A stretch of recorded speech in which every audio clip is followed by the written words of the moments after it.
हल का है, फर्टिलाइजर का था, वो तो भाजपा का ही जमीन है एक तरह से। क्यों नहीं कहते कि हम इस जमीन को एयरपोर्ट बनाएंगे? तो इनके कथनी और करनी में आसमान जमीन का फर्क है। ये जमीन, ये पार्टी लोगों को बरगलाती है और केवल दोषारोपण करती है, काम धंधा करते नहीं। इस पार्टी में केवल आपसी जो उनका रंजिश है, आधा घंटा में कौन आपसी जो भाजपा में फूटफाट है, उसको छिपाने के लिए, उसको ढकने के लिए ये राज्य सरकार के खिलाफ धरना प्रदर्शन कर रहे हैं। वस्तु स्थिति यही है और बाकी के लिए हम चाहेंगे कि हमारे नेतागण अपनी बातों को रखें। धन्यवाद।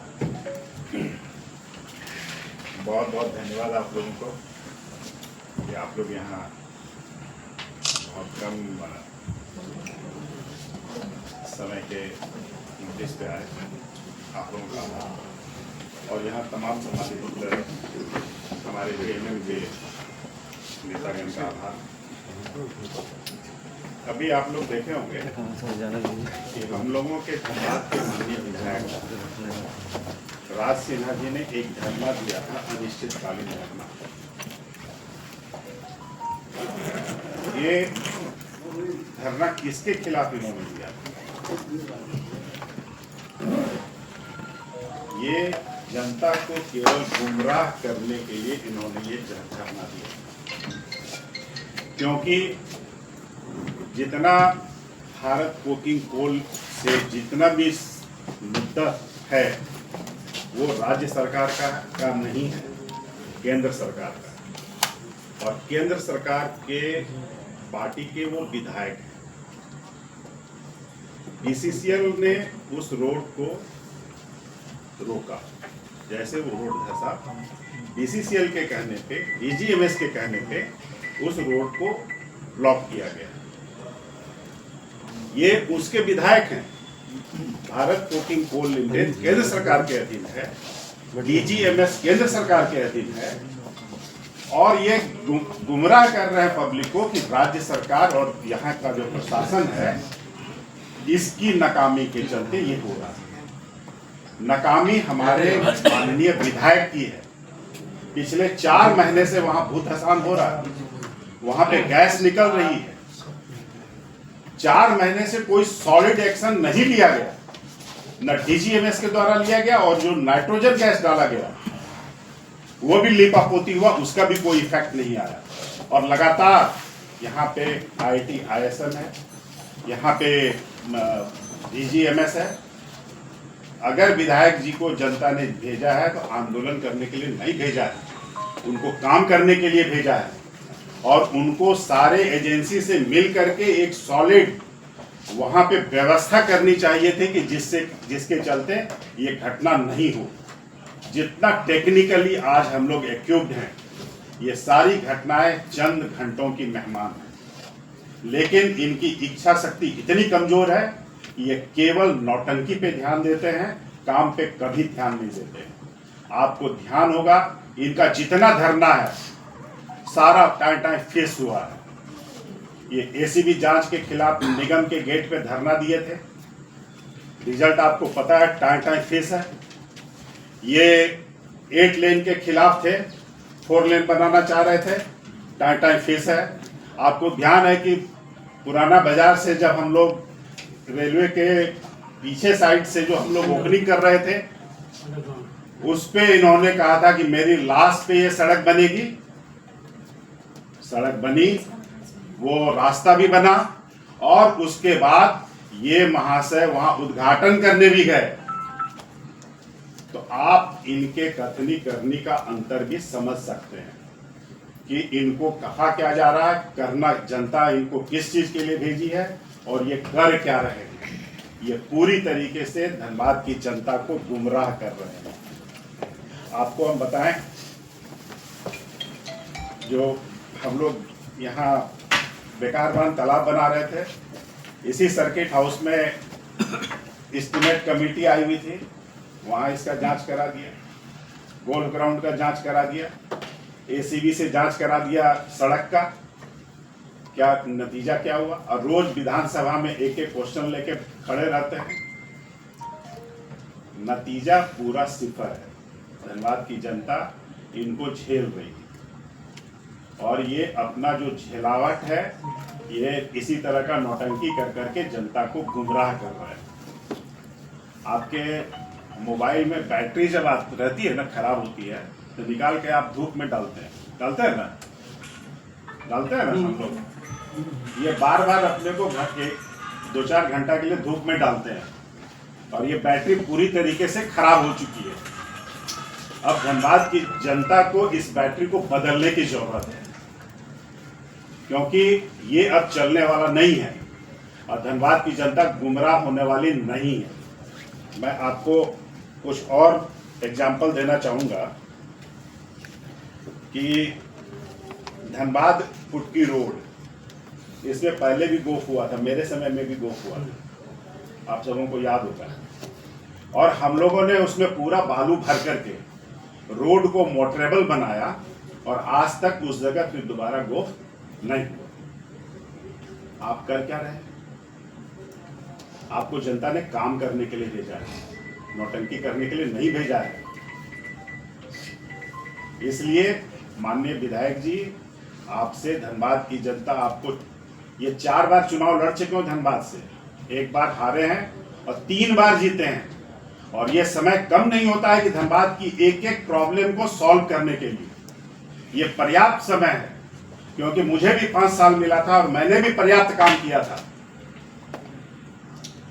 आपको भी जनता, हम लोग को तो 10,000 का मानदेय मिलता था, इनको तो लाखों रुपया का फैसिलिटी मिल रहा है, तब ये काम नहीं कर रहे और जनता को गुमराह कर रहे धरना दे करके।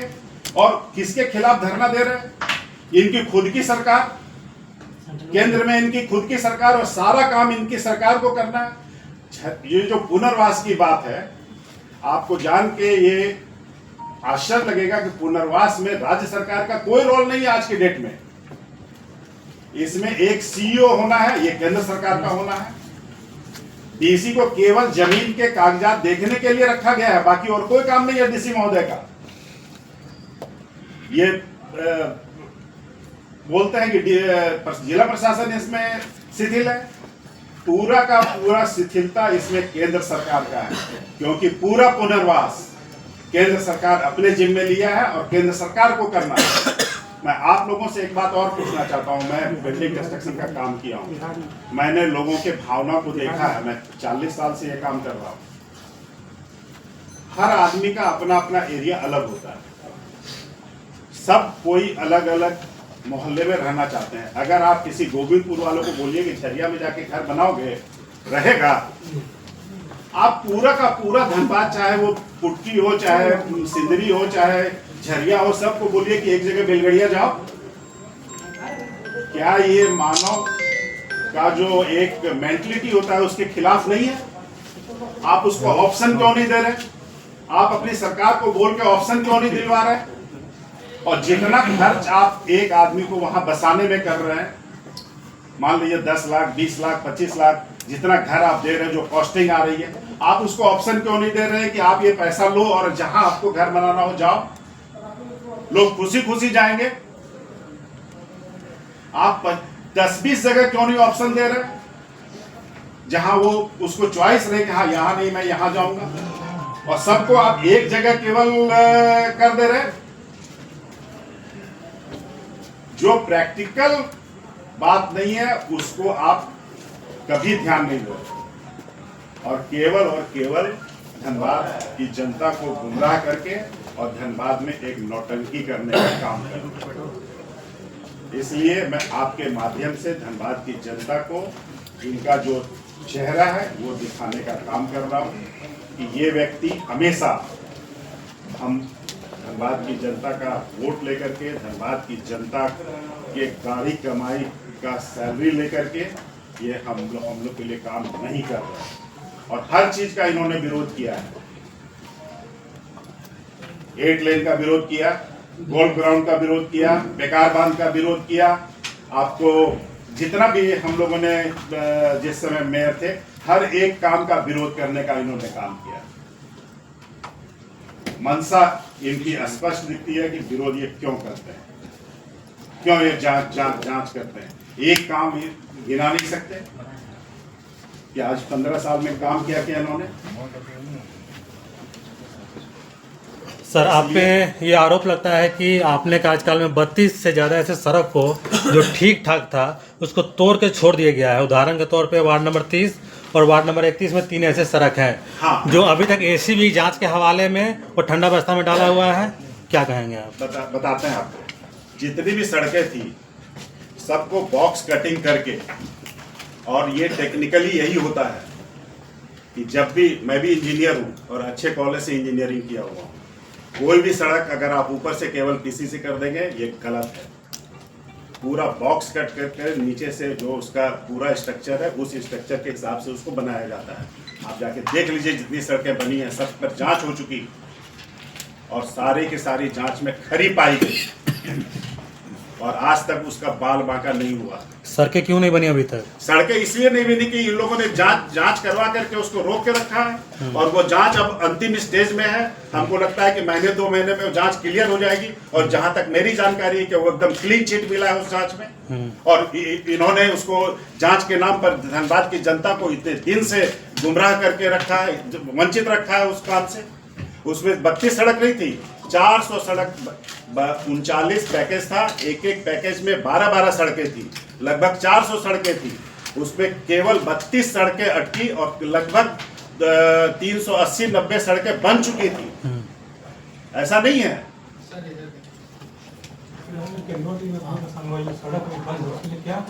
देखिए ये बीसीसीएल ने बंद किया है, उनको बीसीसीएल और डीजीएमएस से बात करना चाहिए। इसमें डीसी महोदय और जिला प्रशासन और राज्य सरकार का कोई लेना देना नहीं है। वो गुमराह कर रहे हैं लोगों को, मेरा ये कहना है। ये सर आम जनता की समस्या है तो कोई जरूरी नहीं है कि बीजेपी करे तो ही हो, आप लोग भी तो कुछ कर सकते हैं। हम लोग देखिए एकदम हम लोग करेंगे। हम लोग तो देख रहे हैं कि ये लोग कर क्या रहे हैं और हम लोग तो कमर कसे ही हुए करने के लिए, और जनता ने हम पे लगातार दूसरी बार भरोसा किया है और हम करेंगे भी, क्योंकि टेक्निकली हम जान रहे हैं कि उसमें करना क्या है। सर, आप कह रहे हैं कि हम खुद एक इंजीनियर हैं, लेकिन जो 8 लेन सड़क का निर्माण हुआ है उसमें इतनी सारी गड़बड़ी पाई गई है कि पीएचडी विभाग की जो पाइपलाइन है सर्विस लाइन के पूरी नीचे में है, जिसके कारण सड़क 10वीं बार धंस चुकी है। ये कैसे हो पॉसिबल? इतनी जल्दीबाजी क्यों दिखाई? देखिए इसमें भी बहुत लोग जा करके फोटो खिंचा रहे हैं। वो जब सड़क बन रही थी, मैं पूरे मीडिया के सामने ऑन रिकॉर्ड बोल रहा हूँ, मैंने एक वर्मा जी थे प्रोजेक्ट मैनेजर, उनको कहा था कि जो नाला है दोनों तरफ, उसके बाद भी 7 फीट की जगह हम लोग ने छोड़ रखी है, आज भी है, और उस पाइपलाइन को उस जगह हमने कहा था कि आप यहाँ डालो। लेकिन सर्विस लाइन के नीचे ही सीवरेज, सेप्टेज और वाटर सप्लाई की पाइपलाइन जाती है, हर जगह यही होता है। उस चीज को ध्यान में रख के उन्होंने उसको डाला, लेकिन उसमें प्रेशर जो पानी का होना चाहिए वो 7 kg का होना चाहिए।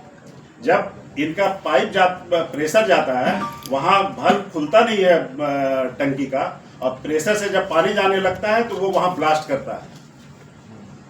सारा मेंटेनेंस और जो समन्वय का प्रॉब्लम है, इसके चलते वो प्रॉब्लम हो रहा है। क्या सड़क के नीचे पाइपलाइन होनी चाहिए थी? लेकिन एज ए इंजीनियर मैंने उस समय भी कहा था कि आप इसको जो बाहर का जो 7 फीट है उस पर पाइपलाइन डालो, क्योंकि उस पर मेरा कंट्रोल नहीं था।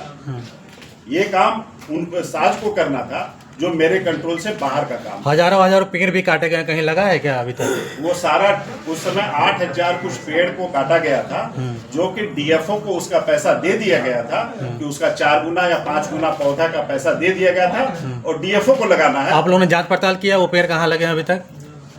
डीएफओ का काम है सर, आप जनप्रतिनिधि थे ना, आपकी जिम्मेवारी बनती है धनबाद जैसे शहर में। जिम्मेवारी डीएफओ को पैसा देने तक बनती थी, जो हम लोग ने दिया था। आप लोग को नहीं, ये सवाल जायज है, ये गलत बात है। नहीं, ये मेरा सवाल जायज है। 1 मिनट, आप क्रॉस नहीं कर सकते हैं। सर बोल रहे हैं, बोलने दीजिए, ये गलत बात है। लेकिन जो बात कर रहे हैं, क्या एक साजिश है कि केंदुआ को हटा देना है, सड़क को बंद कर देना है, एक साजिश के तहत पूरा काम हो रहा है? देखिए, कोल माइनिंग होनी है, इसके लिए कोई आपत्ति नहीं है। आप कोल माइनिंग कीजिए, आपको उससे पैसा मिलेगा। हम लोग अपनी जमीन, अपना सब कुछ देने के लिए हमेशा तैयार रहे, लेकिन आप हमारी सुविधा का भी तो ध्यान रखिए। हमारे मनोनुकूल आप रिहैबिलिटेशन कीजिए, हम तैयार हैं, वहां के लोग तैयार हैं। सर एक सवाल मेरा लेकिन उनके मनोनुकूल, उनके इच्छा के अनुसार होना चाहिए। आप किसी को अपने घर से हटा रहे हैं और जबरदस्ती हटाइएगा, उसको डरा के हटाइएगा, ये गलत है। एक सवाल ये कि जैसे कि आप लोग जो लगातार आरोप लगा रहे हैं केंद्र सरकार, हम तो आपके राज्य में है, सत्ता भी आपका है, तो हो सकता है कि केंद्र सरकार हमको नहीं देखा, लेकिन हम जब आपके अंदर में तो आप तो देखिएगा, आप तो वहाँ की जनता के लिए क्या किए, केंद्र की जनता के लिए क्या किए, या आप एयरपोर्ट पे या गुरु मुद्दा पे बात कर रहे हैं, इसके लिए आप लोगों का क्या प्रयास है? अभी तक तो सारे के सारे लोग केंद्र उसी तरह परेशान हैं। राज्य सरकार की जिम्मेवारी होती है कि हम आपके नागरिक हैं, तो अभी तो कुछ कीजिए, सब चीज हम बोले केंद्र सरकार नहीं किया, केंद्र सरकार की एजेंसी है, उसी एजेंसी के अंदर में है वो ठीक है, लेकिन हम स्टेट को अभी सत्ता में तो भी आप क्या हम आप लोग से बात करने के बाद जिस तरीके से राज्य सरकार पे इन लोगों ने भारतीय जनता पार्टी के विधायक जी ने आरोप लगाया है, हम लोग माननीय मुख्यमंत्री जी से बोलेंगे और यहाँ की एक एक बात को वहाँ बताएंगे और उसका जो उचित सॉल्यूशन है उसको पूरी टीम हम लोग जा करके उनसे बात करके इसको कर देगा। पूरा आपको भरोसा देते हैं कि उसको हम लोग अंजाम तक पहुँचाएंगे। चलिए काफी लेट नहीं हो गया करके नहीं छोड़ रहे हैं। इससे पूर्व जैसे एक मिनट इससे पूर्व में कुछ आप लोग तैयारी किए हैं कि हम लोग क्या बताएंगे, कि अभी तक आप लोग बताए भी नहीं सकता। 11 दिन बीत चुका, 3 महीने से ज्यादा बीत हाँ चुका है। चार और ये सारा काम DGMS और डिस्सेल को करना है, जिसमें उन लोग जो भी कर रहे हैं, नाइट्रोजन डाल रहे हैं या जो भी कर रहे हैं वो हम लोग देख रहे हैं। पूरी पहली निगाह में एक एक घर गया हूँ, पीड़ित के एक एक घर, और जहाँ पे गैस रिसाव होती थी उस घर में गया हूँ, जो 3 व्यक्ति इंस्पायर किए थे उनके घर गया हूँ, मैं पूरा एक एक लोगों से मिल करके आया हूँ। मैं ऐसा नहीं है कि केवल आपके सामने बात कर रहा हूँ, और उस स्मेल को मैंने लिया है जिस समय, और मेरा भी 1-2 घंटे के लिए पूरा अपसेट था। नहीं, आपने देखा इस समय गैस रिसाव का मामला आया था, तो गैस रिसाव की घटना होने के बाद जनता दरबार लगा था, जन सुनवाई हुई थी, चीफ सेक्रेटरी है तो उन्होंने कहा था कि विस्थापन आपके हिसाब से होगा, यानी पब्लिक के हिसाब से होगा। बिल्कुल। और अब बोला जा रहा है कि नहीं, तो क्या सरकार इसमें हस्तक्षेप करेगी? एकदम करेगी। जब आप ही के अनुसार, जब चीफ सेक्रेटरी साहब ने कहा है कि उनके अनुसार होगा, तो ये प्रपोजल हम लोग वहाँ देंगे कि भाई वहाँ पे आप अगर एक आदमी को 2 यूनिट देते हैं, उस 2 यूनिट का जो खर्च है आप उनको दे दो, आप एसेस करो, उनको जहां है 2 कट्ठा जमीन लेकर के अपना बना के रहेगा। आप कैसे उसको जबरदस्ती कर सकते हैं कि आपको बेलगड़िया ही जाना है? कुलबेर साहब, एक सवाल है, धनबाद में एयरपोर्ट अब तक नहीं बन पाया है, तो इसके लिए जिम्मेवार आप किसको मानते हैं? कौन है जो इसके लिए मुख्य रूप से जिम्मेवार है?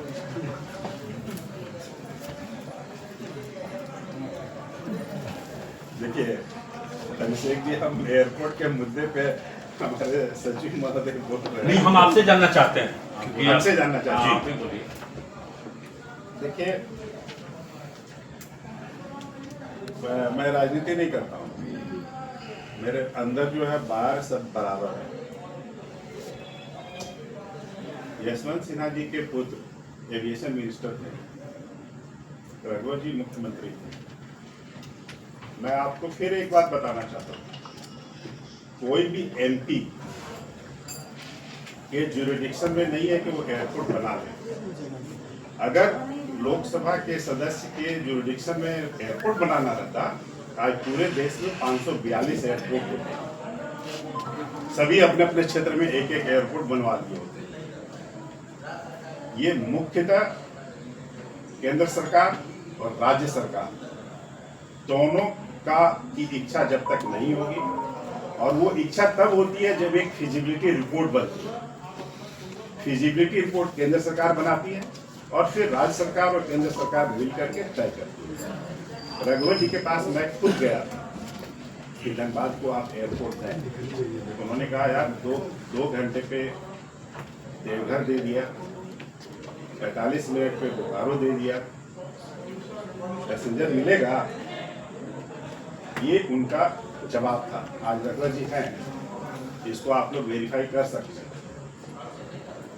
उसके बाद मैं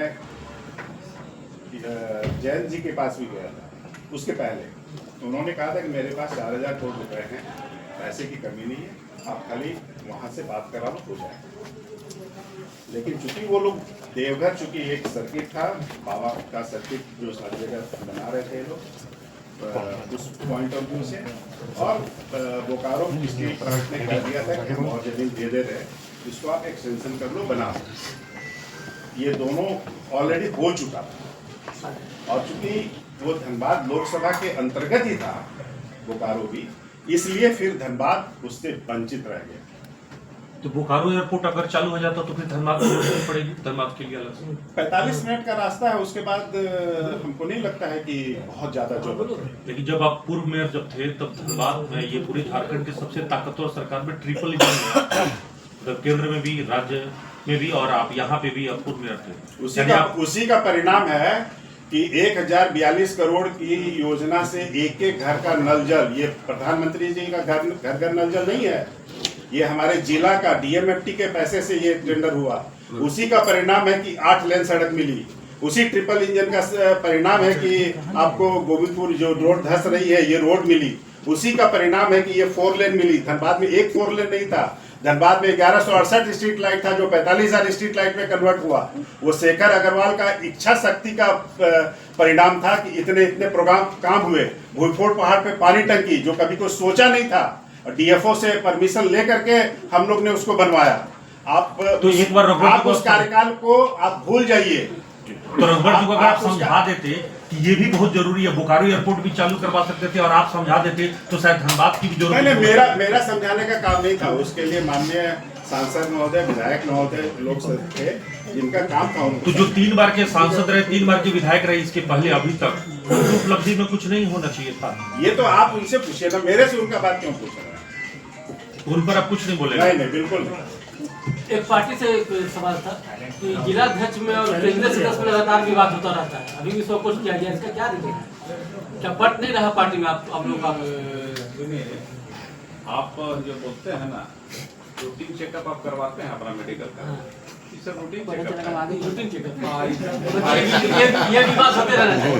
भारी चीज नहीं है, रूटीन चेकअप है ना, सीबीसी जांच है ये, यही चलते रहता है, ये कोई भारी बात नहीं। चलिए नहीं पटता, ये कोई भारी बात नहीं। हाँ, ये नहीं पट पूरा पट रहा है, धीरे धीरे सब बोला पट रहा सबको है कैसे? देखिए एक लगातार एक दूसरे पर सपोर्ट भी तो हो रहा है, देख रहे हैं। बीमारी है, हम लोग ऐसा है, बीमारी होते जा रहा है। रूटीन चेकअप नहीं है। ऐसा है कि आपको जो मिला है आपने छापा है, और 7 दिन के बाद आप इसको नहीं पूछिए, ये पूछेंगे और 7 दिन के बाद आप छापिएगा भी नहीं। नहीं, जरूर छापेंगे। ये सब रूटीन चेकअप है, वो सब छापना जाएगा। हाय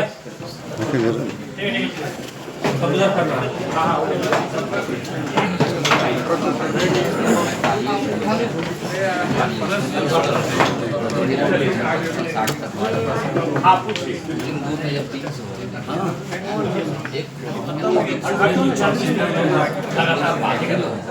आप ये बात करके कीजिए, अलग अलग करके नहीं कीजिए। बोला नहीं बोला। आस्ते आस्ते